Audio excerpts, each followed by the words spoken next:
Good morning, it's 10 to 7 and this is Good Morning Britain on Election Results Day. And to those of you from the regions around the country who've just joined us back here, welcome back. I'm Anne Diamond. With me is our political editor Adam Bolton, and we'll be giving you a full news bulletin from the studios of ITN at about 7 o'clock. Meanwhile, we're talking to politicians and pundits this morning. For those of you who've just joined us, here's a quick look at the election results. Now, Mrs Thatcher has won a third straight term in office, the first Prime Minister to do so this century. With 55 results still to come in, the Conservatives have 348 seats, Labour 225, and the Alliance 16 with 6 others. That puts the Prime Minister on course for a majority of 106. That's what the computers are projecting. So far, she's taken 43% of the popular vote, compared to 32% for Labour and 23% for the Alliance. For Mrs Thatcher, that's almost identical to last time, with Labour 3% up and the Alliance 3% down.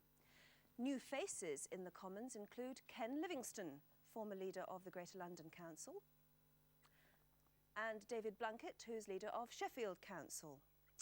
Labour, there they are. Now, Labour also has 4 black MPs, Bernie Grant, Paul Berteng, Keith Vaz, and the first black lady MP, Diane Abbott. But in London, they've lost 2 rising stars, Nick Rainsford, winner of the Fulham by-election, and Alf Dubs in Battersea, as David Miller was just saying to us a moment ago.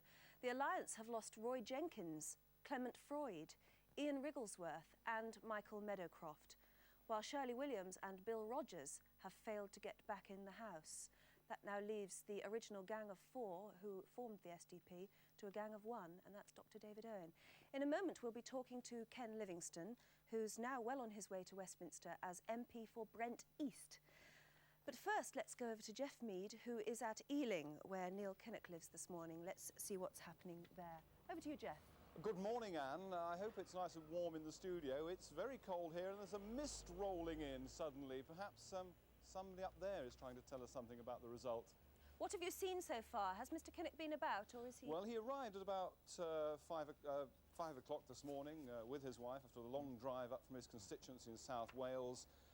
As you'd expect, he didn't look at all happy. He went into the House very, very quickly, refused to say anything at all on what had gone wrong and who was to blame for Labour's very disappointing performance. I did speculate at 6 o'clock that he was probably getting some well-earned rest, but in fact, shortly after we cut back to the studio, he did emerge from his red front door just to shout across the road at me that I must be joking, and indicating he clearly wasn't asleep, was actually watching TVAM, so he may be viewing now. Oh, I see. Well, right, thank you very much. We're just about to talk to one of his new MPs. We'll come back to you a bit later on, Geoff, maybe when